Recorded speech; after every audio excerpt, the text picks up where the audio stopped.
Colorado Youth Outdoors, our campus exists right in the heart of northern Colorado. Today we're out planting trees here in Fort Collins, Colorado. What Noble Energy has been able to do here the past 3 years has enhanced their programs and really affected every single group. It's awesome to just have that energizing power to bring back to the community, and it's just fun. It's nice to be able to come out and just do something that's really going to make a positive impact. An in-kind gift like we received from Noble Energy is the only way that we could do what we do. And they see the support that Noble gives. It really resonates with people that Noble's not just an oil and gas company, but we are a community service company.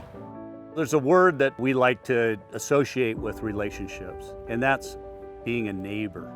Being a noble neighbor means coming out into our communities because we recognize that giving back is a value that we need to support.